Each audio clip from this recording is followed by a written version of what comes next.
When you first walk through your front door, you'll find the electrical distribution board on the wall in your hallway. Now in this video, I'm just going to refer to it as the DB just for simplicity's sake. So when you lift the cover on the DB, you'll see multiple switches. Now these switches are all labelled for the individual zones that they correlate to. For example, I've got first floor lighting, ground floor lighting, kitchen sockets. You've also got the main switch. Now these switches are called RCBOs and they all offer RCD protection. Now what this protection basically means is that if in a particular zone there's a fault, whether that's an appliance you've plugged in, with the socket itself, with the cabling, when you go to turn the power on, it will trip the switch, which will prevent any electricity from entering that particular zone, and often you'll see the mains trip as well.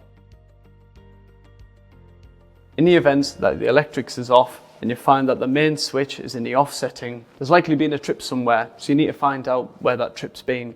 So with the mains off, put all your other switches to the on setting, and when you turn the mains back on, the ones where the fault was will immediately switch to the off setting, obviously to prevent electricity going to that room and prevent injury.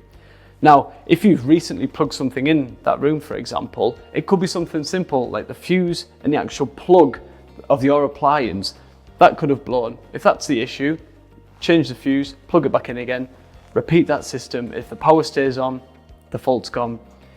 If that doesn't work, then it's likely something a bit more that's above your qualification, so it might be worth speaking to your housing customer service and get one of the electricians to have a look at it.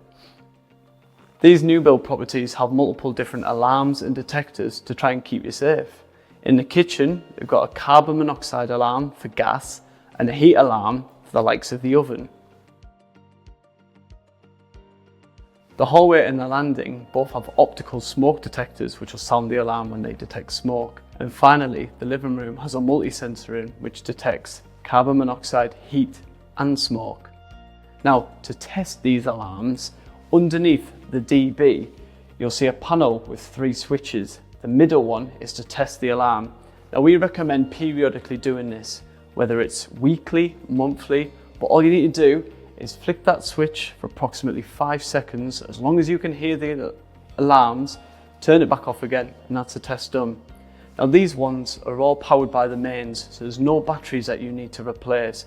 But in the event that the power's off to the property, they all have a battery cell in them that is charged up by the mains, so that they'll continue to work even in the event of no electricity to the property.